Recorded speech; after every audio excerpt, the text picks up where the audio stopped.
Alright everybody, I am back with another tutorial for this dress. I call it my flower petal dress because it looks like flower petals with the layers that I used.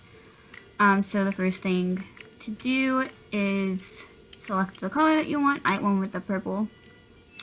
And then, so what I'm doing with this peach square on top is we're going to create kind of like a scallop effect on top with the hearts. So we're going to essentially cut them out using the scissors tool.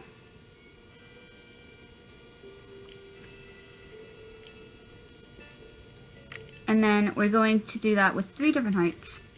And it actually creates a really cool effect when they're all done, so as you'll see. And then duplicate it, and it creates just like a really cool effect top. And then I personally chose to do the purple color family. You can do this with any color family that you want when creating this dress. But down at the bottom we're going to use the gradients tool. And then try your best to make sure the gradients don't overlap. It's okay if they overlap at the top because we're going to put layers over it. Which is why it's okay that there's like the peach spots on the bottom because we're going to overlap it.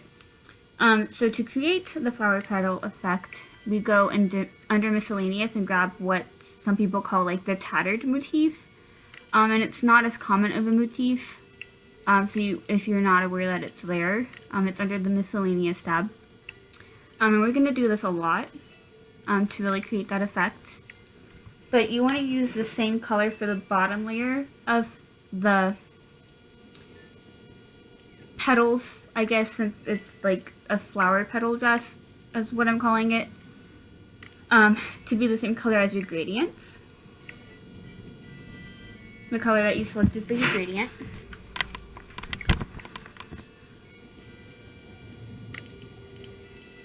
And for the bottom layer of the gradient, you want to make sure you're using the globe icon, the one on the very right. And you want to make sure that you're making the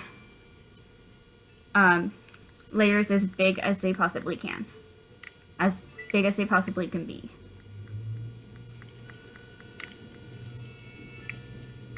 And then for the second row, you're going to pick the middle color. So the color right next to the one that you chose for your bottom layer. Because we're going to kind of create like a fading effect in terms of the colors.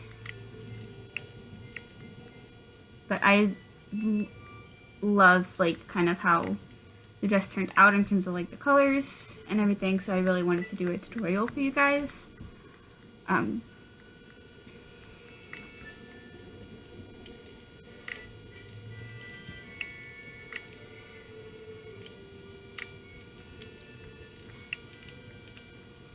Takes a lot of rotating the pieces and resizing them to get them to look like exactly how they need to be, but once you get them lined up correctly, it actually ends up turning out really, really cool. Okay, and then for the last layer, you want to pick the same color that you chose for your dress, so I recommend picking 3 colors that are next to each other when you do this. Because again, like I mentioned, that's how you get the fading effect when you pick these, when you do this style of dress.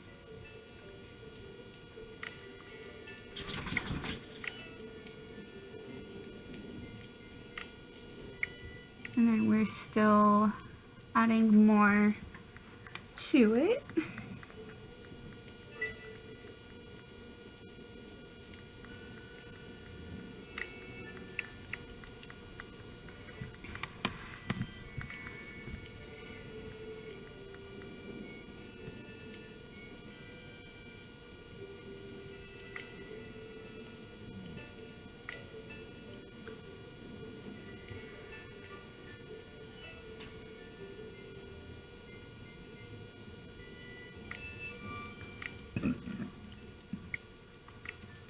And then these will be our last two.